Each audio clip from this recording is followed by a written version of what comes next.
ಇವತ್ತಿನ ನಮ್ಮ ಈ ಪತ್ರಿಕಾಗೋಷ್ಠಿಯ ಉದ್ದೇಶ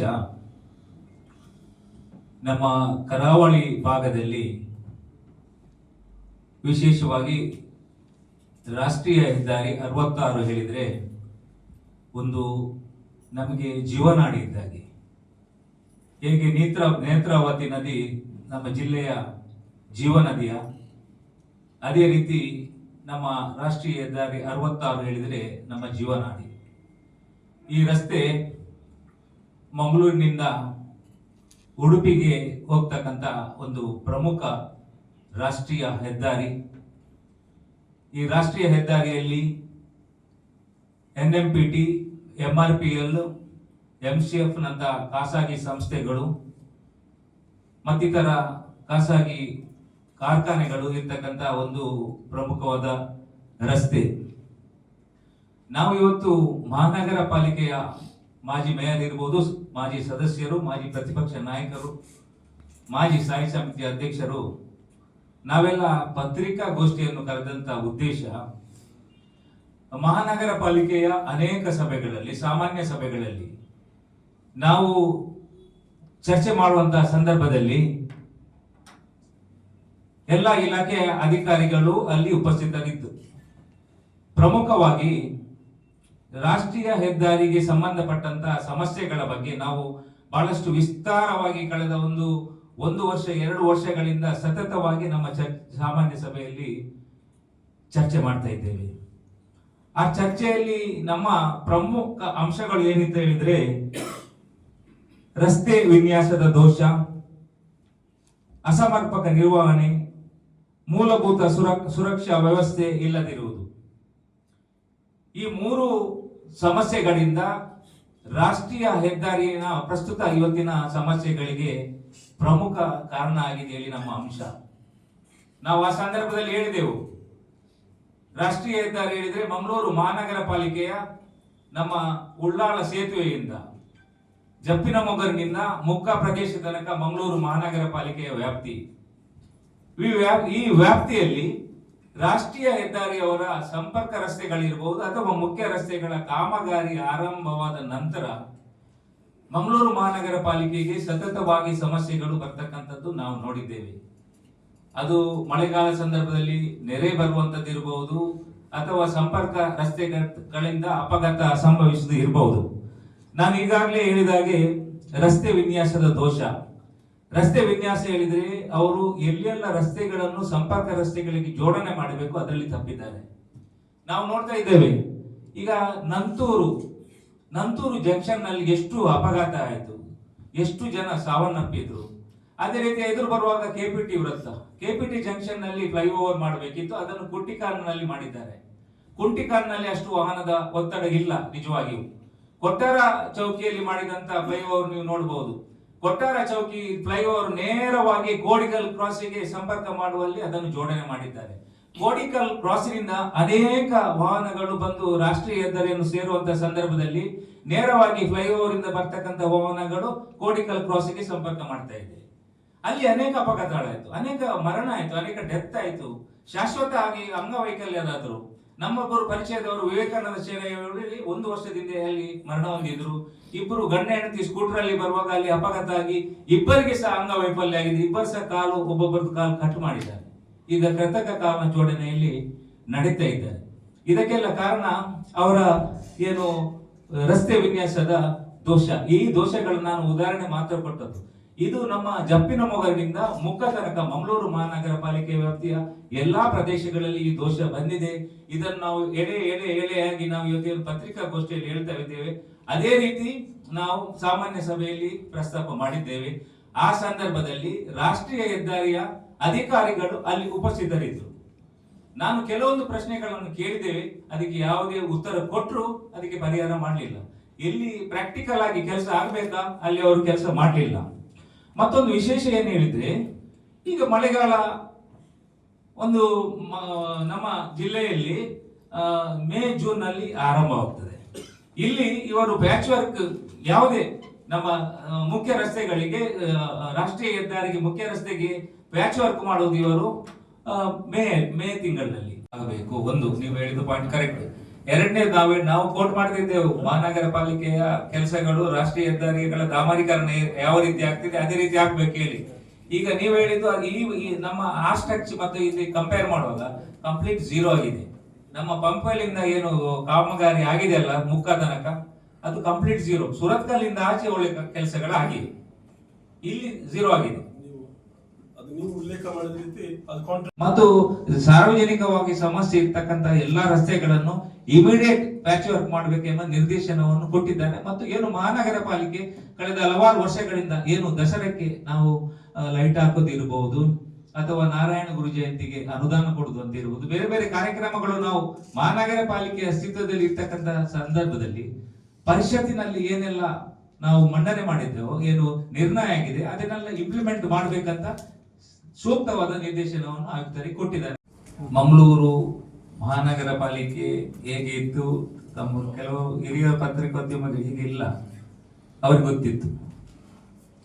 ನಾವು ಪ್ರಥಮವಾಗಿ ಫೇವರ್ ಫಿನಿಶ್ ಡಾಮರೀಕರಣ ಇಂಟ್ರಡ್ಯೂಸ್ ಮಾಡಿದ್ದೆ ಮಹಾನಗರ ಪಾಲಿಕೆಯಲ್ಲಿ 2001-2ರಲ್ಲಿ. ಆಗ ಅಜೀಜ್ ರವರು ಮೇಯರ್ ಆಗಿದ್ರು, JR ಲೋಬರ್ ಅವರು ಕಮಿಷನರ್ ಆಗಿದ್ರು. ಮತ್ತು ಪ್ರಥಮ ಕಾಂಕ್ರೀಟೀಕರಣ ರಸ್ತೆ ಆರಂಭಗೊಂಡದ್ದು 2002-3ರಲ್ಲಿ PUS ನಿಂದ ಲೇಡಿಲ್ ವೃತ್ತ. ಆ ಎಲ್ಲ ರಸ್ತೆಗಳನ್ನು ತಾವು ಹಿಂದೆ ನೋಡ್ಬೇಕಿತ್ತು. ಅಲ್ಲಲ್ಲಿ ಗಿಡವನ್ನು ನಡ್ತಾ ಇದ್ರು. ಲೇಡಿಲ್ ನಿಂದ ಉರ್ವ ಸ್ಟೋರ್ ಕೊಟ್ಟಾರ ಚೌಕಿ ತನಕ ರಸ್ತೆ, ಲೇಡಿಲ್ ನಿಂದ ಮಣ್ಣಗುಡ್ಡ ರಸ್ತೆ, ನವಭಾರತ ಸರ್ಕಲ್ ನಿಂದ ಶೇಡಿಗುಡ್ಡ ರಸ್ತೆ, ಈಗ ಹೆಸರು ಹೇಳ್ಕೊಂಡಿದ್ದ ಎಲ್ಲಾ ರಸ್ತೆಗಳನ್ನು, ಪ್ರಮುಖ ರಸ್ತೆಗಳನ್ನು ನಾವು ಕಾಂಕ್ರೀಟೀಕರಣ ಮಾಡಿದ್ದೇವೆ. ನಮ್ಮ ಆಡಳಿತ ಇರುವಂತಹ ಸಂದರ್ಭದಲ್ಲಿ ಆರಂಭವಾದದ್ದು ಕಾಂಕ್ರೀಟೀಕರಣ ರಸ್ತೆ. ಮತ್ತು ಆ ನಂತರ ಒಂದು ಪ್ಯಾಚ್ ವರ್ಕ್ ಮಾಡುವಂತದ್ದು ಸ್ವಲ್ಪ ಕಡಿಮೆ ಆಯಿತು. ಆದರೆ ಈಗ ಮಹಾನಗರ ಪಾಲಿಕೆ ಅಸ್ತಿತ್ವದಲ್ಲಿ ಇಲ್ಲ. ನಮ್ಮ ಜಿಲ್ಲಾ ಉಸ್ತುವಾರಿ ಸಚಿವರಾದಂತ ದಿನೇಶ್ ಗುಂಡ್ರಾಯರು ಕಳೆದ 15 ದಿನಗಳ ಹಿಂದೆ ಆಯುಕ್ತರನ್ನು ಕರೆದು ಮಹಾನಗರ ಪಾಲಿಕೆಗೆ ಸಂಬಂಧಪಟ್ಟ ವಿಚಾರಗಳನ್ನೆಲ್ಲ ತಿಳಿಸಿದ್ದಾರೆ. ಎಲ್ಲಿ ಯಾವ ರೀತಿ ಕೆಲಸ ಮಾಡಬೇಕು, ಎಲ್ಲಿ ಸಮಸ್ಯೆ ಉಂಟು, ಪ್ರಮುಖವಾಗಿ ರಸ್ತೆ ಸಮಸ್ಯೆಗಳ ಬಗ್ಗೆ ವಿಚಾರವನ್ನು ಮಾಡಿದ್ದಾರೆ. ಮತ್ತು ಈಗ ಇನ್ನೊಂದು 10-15 ದಿನಗಳಲ್ಲಿ ದಸರಾ ಉತ್ಸವ ಆರಂಭವಾಗುತ್ತದೆ. ದಸರಾ ಅಂದ್ರೆ ಮಂಗಳೂರು ನಗರದ ಪ್ರಮುಖ ಕುದ್ರೋಳಿ. ನಮ್ಮ ಈ ಘಟನೆ ನೋಡಿ, ಅವರು ಒಂದು ಕುಟುಂಬ, ಅವರ ಗಂಡ ಇಲ್ಲಿ ಆಯುರ್ವೇದಿಕ್ ಕಾಲೇಜಿನಲ್ಲಿದ್ದಾರೆ, ಅವರ ಸಹೋದರರೆಲ್ಲ ಇಲ್ಲಿ ಕೂಡಿನಲ್ಲಿ ವಾಸವಾಗಿದ್ದಾರೆ. ನಿಜವಾಗಿಯೂ ನಾವು ರಾಷ್ಟ್ರೀಯ ಹೆದ್ದಾರಿಯ ಕಾರ್ಯವೈಖರಿಯನ್ನು ಖಂಡಿಸ್ತೇವೆ. ಯಾಕೆಂದ್ರೆ ಈ ಮಂಗಳೂರಿನ ಈ ಪ್ರಮುಖ ರಸ್ತೆ, ಈ ಪ್ರಮುಖ ರಸ್ತೆಗೆ ಒಂದು ಕಡೆಯಲ್ಲಿ ನಾವು ಈಗ ಟೂರಿಸಂ ಡೆವಲಪ್ಮೆಂಟ್ ಮಾಡಬೇಕು, ಬೇರೆ ಬೇರೆ ರೀತಿಯ ರಸ್ತೆಗಳ ನಿರ್ಮಾಣ ಮಾಡಬೇಕು, ಬೇರೆ ಬೇರೆ ರೀತಿಯ ವ್ಯವಸ್ಥೆಗಳು ಎಸ್ಟಿಮೇಟ್ ಆಗ್ತದೆ, ಪ್ರಾಜೆಕ್ಟ್ ಬರ್ತಾ ಇದೆ. ಆದ್ರೆ ಇಂಥ ರಸ್ತೆಯನ್ನು ಸರಿ ಮಾಡದಿದ್ರೆ ಇದು ಬಹಳಷ್ಟು ಗಂಭೀರವಾದಂತ ಸಮಸ್ಯೆ.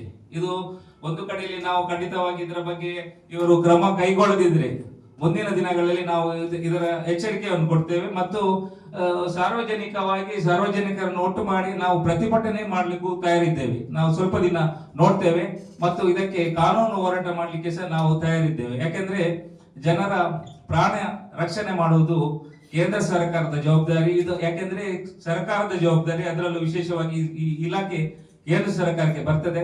ಆದ್ರಿಂದಾಗಿ ನಾವು ಇದನ್ನು ಹೆಚ್ಚು ಒತ್ತು ಕೊಟ್ಟು ಹೇಳ್ತಾ ಇದ್ದೇನೆ. ದಯಮಾಡಿ ನಮ್ಮ ಸಂಸದರು, ಶಾಸಕರು ಇದೆಲ್ಲ ಸೇರಿಕೊಂಡು ಮುಂದಿನ ದಿನಗಳಲ್ಲಿ ಇಂತಹ ಘಟನೆಗಳು ಖಂಡಿತವಾಗಿ ನಡೆಯಬಾರದು. ಬಹಳಷ್ಟು ಈ ಘಟನೆಗಳನ್ನು ನಾವು ಖಂಡಿಸ್ತೇವೆ ಅಂತ ಹೇಳ್ಕೊಂಡು ಜೂನ್ ಅಲ್ಲಿ ಮಳೆ ಬರ್ತದೆ, ಪ್ಯಾಚ್ ವರ್ಕ್ ಮಾಡಿದ್ದು ಹೋಗ್ತದೆ. ಪ್ಯಾಚ್ ವರ್ಕ್ ಮಾಡಿದ ಹೋದ ನಂತರ ಆ ಪಾಟ್ ಹೋಲ್ಸ್ ಗಳಿಗೆ ರೆಡಿಮೇಡ್ ಜಲ್ಲಿ ಹಾಕ್ತಾರೆ, ಸಿಮೆಂಟ್ ಹಾಕ್ತಾರೆ, ಹೋಗ್ತಾರೆ. ಆ ಘನ ವಾಹನಗಳು ಬರ್ತಕ್ಕಂಥ ಈ ರಸ್ತೆಗಳು 2 ನಿಮಿಷಕ್ಕೊಂದು ಎಕ್ಸ್ಪ್ರೆಸ್ ಬಸ್ ಇದೆ ಉಡುಪಿಗೆ. ಈ ನಮ್ಮ ನವಮಂಗಳೂರು ಬಂದರಿಗೆ, ನಮ್ಮ MRPLಗೆ ದೊಡ್ಡ ದೊಡ್ಡ ಲಾರಿಗಳು ಬರ್ತದೆ. ಆ ಲಾರಿಗಳು 2 ಟ್ರಿಪ್ ಹೋದ್ರೆ ಇವರು ಹಾಕಿದ ಪ್ಯಾಚ್ ವರ್ಕ್ ಹೋಗ್ತದೆ. ಆ ಗುಂಡಿ ಶಾಶ್ವತವಾಗಿ ಅಲ್ಲಿ ಗುಂಡಿಯಾಗಿರ್ತದೆ. ನಿನ್ನೆ ನೋಡಿದ ಘಟನೆ ನೋಡಿ, ನಮ್ಮ AJ ಆಸ್ಪತ್ರೆಯ ಬ್ಲಡ್ ಬ್ಯಾಂಕಿನ ಟೆಕ್ನಿಷಿಯನ್ ಶ್ರೀಮತಿ ಮಾಧವಿ ಅವರು 44 ವರ್ಷ ನಿನ್ನೆ ಅಪಘಾತದಲ್ಲಿ ಮರಣ ಹೊಂದಿದ್ರು. ನಾನು ಸಹ ಅಲ್ಲಿ ನಿನ್ನ ಪೋಸ್ಟ್ ಮಾರ್ಟಮ್ ಆಗುವಂತ ಆಸ್ಪತ್ರೆಗೆ ಭೇಟಿ ಕೊಟ್ಟಿದ್ದೆ. ಬಹಳಷ್ಟು ದುಃಖದ ವಿಚಾರ. ಯಾಕೆಂದ್ರೆ ಅವರ ಅಪಘಾತವಾದಂತ ಸ್ಥಳ ನಮ್ಮ ಅನಿಲ್ ಕುಮಾರ್ ಅವರು ಅಲ್ಲಿಯ ರಾಷ್ಟ್ರೀಯ ಹೆದ್ದಾರಿಯಲ್ಲಿ ಪ್ರತಿನಿಧಿಸುವಂತ ಸದಸ್ಯ. ಅಲ್ಲಿ ಏನಾಗಿದೆ ಹೇಳಿದ್ರೆ, ಆ ಗುಂಡಿಗೆ 2-3 ಜನ ಬಿದ್ರು. 2-3 ಜನ ಬಿದ್ದರು 2 ತಿಂಗಳಿಂದ ಆ ಗುಡ್ಡಿ ಶಾಶ್ವತ ಆಗಿದೆ. ಯಾಕೆ ಇವರಿಗೆ ನಮ್ಮ ರಾಷ್ಟ್ರೀಯ ಹೆದ್ದಾರಿ ಇಲಾಖೆಗೆ ಮೇಂಟೆನೆನ್ಸ್ ಮಾಡುವಂತ ಕಾಂಟ್ರಾಕ್ಟರ್ ಇಲ್ವಾ?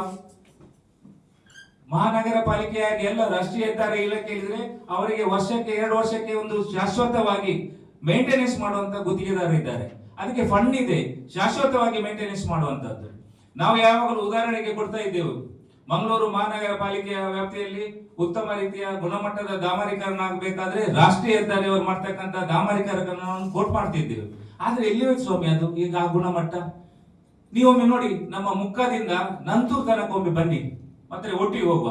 ಎಲ್ಲಿ ಎಲ್ಲ ನೋಡಿ, ನಂತೂರಿನಿಂದ ಬೈಕಂಪಾಡಿ, ಪಣಂಬೂರು, ಕೂಳೂರು, ಪಂಪಲ್ಲಿಂದ ಈ ನಂತೂರು, ನಮ್ಮ ಕೆಬಿಟಿ ಜಂಕ್ಷನ್ ಇಂದ ಕುಂಟಿಕಾನ್ ಜಂಕ್ಷನ್, ಕೊಟ್ಟಾರ ಚೌಕಿ, ಎಲ್ಲಿ ನೋಡಿದ್ರೆ ಸಹ ಪಾಟ್ ಹೋಲ್ಸ್ ಕಾಣ್ತಾ ಇದೆ. ಪಾಟ್ ಹೋಲ್ಸ್ ಸಪ್ಪಿಸುವ ಸಂದರ್ಭದಲ್ಲಿ ಅಜಾಗ್ರತೆಯಿಂದ ಅಪಘಾತ ಸಂಭವಿಸುತ್ತದೆ. ನೋಡಿ, ನನ್ನ ಕಣ್ಣೆದುರೇ ಮೊನ್ನೆ ಬೈಕಂಪಾಡಿ ಇಂಡಸ್ಟ್ರಿಯಲ್ ಏರಿಯಾ ಮುಖ್ಯ ರಸ್ತೆಯಲ್ಲಿ ನಾನು ಎದುರಿಂದ ಬರ್ತಾ ಇದ್ದೆ. ಹಿಂದೆಯಿಂದ ಬರ್ತಕ್ಕಂಥ ಅವನ ಒಂದು ವಾಹನ ಸ್ವಲ್ಪ ಅವನು ಗುಂಡಿಯನ್ನು ತಪ್ಪಿಸ್ಲಿಕ್ಕೆ ಹೋಗಿ ಅವನು ಅಡ್ಡ ಬಿದ್ದ. ಅಡ್ಡ ಬೀಳುವಾಗ ಏನಾಯ್ತು, ಅವನು ಲೆಫ್ಟ್ ಸೈಡ್ಗೆ ಬಿದ್ದ. ರೋಡ್ ಇದ್ದು ಲೆಫ್ಟ್ ಸೈಡ್ ಬಿದ್ರಿಂದ ಅವನು ರಸ್ತೆಗಿಂದ ಆಚೆ ಎಸೆಯಲ್ಪಟ್ಟ. ಆಗ ವಾಹನದ ಚಾಲಕ ಸ್ವಲ್ಪ ಹುಷಾರಿದ್ದ, ಅವನ ಜಾಣ್ಮೆಯಿಂದ ಅವನು ಲಾರಿಯನ್ನು ರೈಟಿಗೆ ತಿರುಗಿಸಿದ್ರಿಂದ ಅವನು ಲೆಫ್ಟಿಗೆ ಬಿದ್ರಿಂದ ಅವನು ಬದುಕಿ ಉಳಿದ. ನಿನ್ನೆ ಹಾಗೆ ಆಗ್ಲಿಲ್ಲ. ನಿನ್ನೆ ಆದದ್ದು ಅವಳು ಅಲ್ಲಿ ನಡುವಲ್ಲಿ ಬಿದ್ದು ಮೀನಿನ ಹಿಂದೆ ಎದ್ದು ಅವಳ ಮೇಲೆ ಹೋಯಿತು. ಇದು ಬಹಳಷ್ಟು ಒಂದು ಬೇಸರದ ವಿಚಾರ. ಅದರಿಂದಾಗಿ ರಾಷ್ಟ್ರೀಯ ಹೆದ್ದಾರಿಗೆ ನಾವು ಮಾತಾಡೋದಲ್ಲ, ಅವರ ಅಧಿಕಾರಿಗಳು ಏನ್ ಮಾಡ್ತಾ ಇದ್ದಾರೆ ಈಗ ನೋಡಿದ್ರೆ, ನಮ್ಮ ಇಷ್ಟು ಜೀವ ಬಲಿಯಾಯಿತು. ಇದರಲ್ಲಿ ನಮ್ಮ ಇಷ್ಟು ಜೀವ ಬಲಿಯಾದ್ರೂ ನಮ್ಮ ಸಂಬಂಧಪಟ್ಟ ಪ್ರತಿನಿಧಿಗಳು ಮೂಕರಾಗಿರುವುದು ಬಹಳಷ್ಟು ಬೇಸರದ ವಿಚಾರ. ಯಾಕೆಂದ್ರೆ ಅಲ್ಲಿ ಸಂಬಂಧಪಟ್ಟ ಶಾಸಕರಿದ್ದಾರೆ, ಲೋಕಸಭಾ ಸದಸ್ಯರಿದ್ದಾರೆ, ಇವರಿಗೆ ಜವಾಬ್ದಾರಿ ಇದೆ. ಯಾಕೆಂದ್ರೆ ರಾಷ್ಟ್ರೀಯ ಹೆದ್ದಾರಿ ಇಲಾಖೆ ಕೇಂದ್ರ ಸರ್ಕಾರಕ್ಕೆ ಸಂಬಂಧಪಟ್ಟದ್ದು. ಎಲ್ಲ ಇಲಾಖೆಗಳನ್ನು ರಿವ್ಯೂ ಮಾಡಬೇಕು. ಏನ್ ಕೆಲಸ ಮಾಡ್ತಾ ಇದ್ದಾರೆ, ಎಷ್ಟು ಅನುದಾನ ಬಂದಿದೆ, ಆ ಅನುದಾನದಿಂದ ಯಾವ ಕೆಲಸ ಮಾಡ್ತಾ ಇದ್ದಾರೆ, ಮೇಂಟೆನೆನ್ಸ್ ಯಾವ ರೀತಿ ಇದೆ, ಯಾವ ಟೈಮ್ ಅಲ್ಲಿ ಯಾವ ಸಂದರ್ಭದಲ್ಲಿ ಪ್ಯಾಚ್ ವರ್ಕ್ ಮಾಡಬೇಕು, ಯಾವ ಸಂದರ್ಭದಲ್ಲಿ ಮುಖ್ಯ ರಸ್ತೆಗಳಿಗೆ ಪ್ಯಾಚ್ ವರ್ಕ್ ಮಾಡೋದಲ್ಲ. ಅನುದಾನ ಇದೆ, ಇವರು ಟೋಲ್ ಸಂಗ್ರಹ ಮಾಡ್ತಾರೆ. ಟೋಲ್ ಸಂಗ್ರಹ ಮಾಡೋದು ಇಲಾಖೆಗೆ ಲಾಭ ಮಾಡ್ಲಿಕ್ಕೆ ಅಲ್ಲ. ಇಲಾಖೆಗೆ ಲಾಭ ಮಾಡಿ ಏನು ಪ್ರಯೋಜನ ಇಲ್ಲ. ಜನರಿಗೆ ಅದರಿಂದ ಏನು, ಜನರಿಗೆ ಈ ರೀತಿಯ ಸಮಸ್ಯೆಗಳು ಬರ್ತಾ ಇದೆ. ಟೋಲ್ ಕಟ್ಟಿದ ಶೇಕಡ ಅರ್ಧದಷ್ಟಾದ್ರೂ ಇವರು ನಮ್ಮ ರಸ್ತೆಯ ಮೇಂಟೆನೆನ್ಸ್ ಇಡ್ಲಿ, ಅದನ್ನು ಇಡುವುದಿಲ್ಲ. ಇದನ್ನು ನೋಡಿ ನಮ್ಗೆ ಈ ಅವಸ್ಥೆಯಿಂದ ಮನೆಯಿಂದ ಏನು ಕೆಲಸಕ್ಕಾಗಿ ಹೊರಟವರು ಶವವಾಗಿ ಹಿಂದಿರುಗಿ ಹೋಗ್ತಾ ಇದ್ದಾರೆ. ಇದು ಇಂಜಿನಿಯರ್ ವಿದ್ಯಾರ್ಥಿಗಳಿರ್ಬೋದು, ಲೆಕ್ಚರರ್ ಇರ್ಬೋದು, ಎಲ್ಎಸ್ಎಸ್ ಒಂದು MSc ಕಲಿತಂತ ಪದವೀಧರ ಲೆಕ್ಚರರ್, ಅವಳು ಸಹ ಒಂದು ನಂತೂರು ಜಂಕ್ಷನ್ ಅಲ್ಲಿ ಅಪಘಾತದಲ್ಲಿ ಇದೇ ರೀತಿಯಲ್ಲಿ ಮರಣ ಹೊಂದಿದ್ದಾಳೆ. ಅವಳಿಗೆ 2 ವಾರದಲ್ಲಿ ಮದುವೆ ಫಿಕ್ಸ್ ಆಗಿತ್ತು. ಅವಳು ಕೋಡಿಕಲ್ ಪ್ರದೇಶದವಳು. ಇಂಥ ಹಲವಾರು ಘಟನೆಗಳು ಎಕ್ಸಾಂಪಲ್ ಕೊಡೋದಾದ್ರೆ, ಈಗ ಭಾಸ್ಕರ್ ಅವರ ಬಿಕರಗಟ್ಟೆ ಪ್ರದೇಶದಲ್ಲಿ ಒಬ್ಬ ಇಂಜಿನಿಯರಿಂಗ್ ಸ್ಟೂಡೆಂಟ್, ಅವನು ಡಿಗ್ರಿ ಮುಗಿಸಿ ಅವನು ಪ್ರಥಮ ದಿನ ಅವನ ನೌಕರಿಗೆ ಸೇರಿದ ಪ್ರಥಮ ದಿನದಲ್ಲೇ ಅವನು ಅಪಘಾತದಲ್ಲಿ ಮರಣ ಹೊಂದಿದ್ದ. ಅವನು ನಮ್ಮ ಯಶವಂತ ಹೇಳಿ ಕೊಂಚಾಡಿ ಅವರ ನನ್ನ ಮಿತ್ರರ ಮಗ. ಈ ಹಲವಾರು ಉದಾಹರಣೆಗಳನ್ನು ನಾವು ಕೊಡ್ಬೋದು. ಇಂಥ ಘಟನೆಗಳು ನಡೀತೈತೆ. ರಸ್ತೆಗೆ ಸಂಬಂಧಪಟ್ಟ ಅಧಿಕಾರಿಗಳು ಗಾಳಿ ಸಂಬಳವನ್ನು ಪಡೆಯಲಿಕ್ಕೆ ಮಾತ್ರ ಹಾಜರಾಗುತ್ತಿದ್ದಾರೆ ಎಂಬ ಸಂಶಯ ನಮ್ಗೆ ಬರ್ತಾ ಇದೆ. ಅದೇ ರೀತಿ ರಸ್ತೆಯಲ್ಲಿ ಒಂದು ರೀತಿಯಲ್ಲಿ ಜೀವನ್ಮರಣ ಹೋರಾಟ ಮಾಡಿ ಅಪಘಾತ ಆಗಿ ನಂತರ ಅಂಗವೈಫಲ್ಯ ಹೊಂದಿದಂತವರು ಬಹಳಷ್ಟು ಜನ ಇದ್ದಾರೆ. ಇದಕ್ಕೆ ರಾಷ್ಟ್ರೀಯ ಹೆದ್ದಾರಿಗೆ ಸಂಬಂಧಪಟ್ಟ ಮುಖ್ಯ ಅಧಿಕಾರಿಗಳಿಗೆ ನೇರಣ ಕಾರಣರಾಗಿದ್ದಾರೆ. ಇಲಾಖೆಯಲ್ಲಿ ನಿಷ್ಠೆಯಿಂದ ಕರ್ತವ್ಯ ನಿರ್ವಹಿಸಲು ಸಾಧ್ಯವಾಗದಿದ್ದರೆ ನೇರವಾಗಿ ಮನೆಗೆ ಹೋಗಲಿ. ನಮ್ಮ ಜಿಲ್ಲೆಯ ರಾಷ್ಟ್ರೀಯ ಹೆದ್ದಾರಿಗಳ ಬಗ್ಗೆ ಗಮನ ಹರಿಸಿ ಇನ್ನಾದರೂ ಮನುಷ್ಯನ ಜೀವಗಳು ಅಪಾಯಕ್ಕೆ ಸಿಲುಕದ ರೀತಿ ನಮ್ಮ ಜವಾಬ್ದಾರಿ ವಹಿಸಿಕೊಳ್ಳಲಿ ದಕ್ಷಿಣ ಕನ್ನಡ ಜಿಲ್ಲೆಯ ಸಂಸದರು ಹಾಗೂ ಶಾಸಕರಲ್ಲಿ ನಾವು ಆಗ್ರಹಿಸುತ್ತೇನೆ. ನೇರವಾಗಿ ನನ್ನ ಪ್ರಶ್ನೆ ಇಲ್ಲಿಯ ಸಂಸದರು ಮತ್ತು ಇಲ್ಲಿಯ ಇಬ್ಬರು ಶಾಸಕರುಗಳಿಗೆ. ಜನರು ನಿಮ್ಮನ್ನ ಆರಿಸಿ ಕಳಿಸಿರುವಂತದ್ದು ಜನರಿಗೆ ಮೂಲಭೂತ ಸೌಕರ್ಯಗಳ ಬಗ್ಗೆ ಗಮನ ಹರಿಸಿ, ಯಾವ ಅಧಿಕಾರಿಗಳು ಸರಿಯಾಗಿ ಕೆಲಸ ಮಾಡ್ತಾ ಇಲ್ಲ ಅವರನ್ನ ಮಾನಿಟರ್ ಮಾಡುವಂತದ್ದು, ಇಲ್ಲಿಯ ಮೂಲ ಏನು ಅಭಿವೃದ್ಧಿಗಳನ್ನ ಅಭಿವೃದ್ಧಿಪಡಿಸುವಂತ ನಿಟ್ಟಿನಲ್ಲಿ ನೀವು ಗಮನ ಹರಿಸಬೇಕು ಅಂತ ಹೇಳಿ, ಜನರ ಧ್ವನಿಯಾಗಿ ನೀವು ಕೆಲಸ ಮಾಡಬೇಕು ಅಂತ ಹೇಳಿ ನಿಮ್ಮನ್ನ ಪಾರ್ಲಿಮೆಂಟ್ಗೆ ಮತ್ತು ವಿಧಾನಸಭೆಗೆ ನಿಮ್ಮನ್ನ ಆರಿಸಿ ಕಳಿಸಿರುವಂತದ್ದು. ಇವತ್ತು ನಮ್ಮ ಸುರತ್ಕಲಿನಿಂದ BC ರೋಡ್ ತನಕ ಇರುವಂತಹ ರಸ್ತೆಯನ್ನ new Mangalore port road company limited ಇವರು ಇದನ್ನ ಅಭಿವೃದ್ಧಿಪಡಿಸಿರುವಂತದ್ದು, ಹಣವನ್ನ ವ್ಯಯ ಮಾಡಿರುವಂತದ್ದು. ಇರ್ಕಾನ್ ಕಂಪನಿ ಇದನ್ನ ಕನ್ಸ್ಟ್ರಕ್ಷನ್ ಮಾಡಿರುವಂತಹ ಕಂಪನಿ. ಇವತ್ತು NMPT ಇರುವಂತದ್ದು ಮಂಗಳೂರಿನಲ್ಲಿ. NMPT ಏನು ರೋಡ್ ಕಂಪನಿ ಏನಿದೆ ಇರುವಂತದ್ದು ಮಂಗಳೂರಲ್ಲಿ.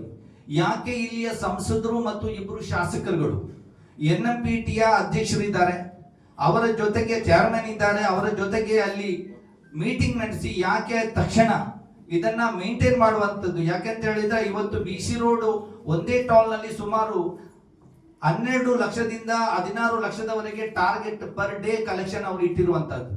ಹಾಗೆ ಹೇಳುವಾಗ ನಾವು ತಿಳ್ಕೊಳ್ಬೇಕಾದ ಸುಮಾರು 15ರಿಂದ 20 ಕೋಟಿ ವರ್ಷಕ್ಕೆ BC ರೋಡ್ ಟೋಲ್ ನಲ್ಲಿ ಹಣವನ್ನ ಕಲೆಕ್ಷನ್ ಮಾಡುವಂತ ಸಂದರ್ಭದಲ್ಲಿ ನಿಮ್ಗೆ ಸುಮಾರು BC ರೋಡಿನಿಂದ ಸುರತ್ಕಲ್ವರೆಗೆ ಇರುವಂತದ್ದು ಸುಮಾರು 30-32 ಕಿಲೋಮೀಟರ್ ಡಿಸ್ಟೆನ್ಸ್.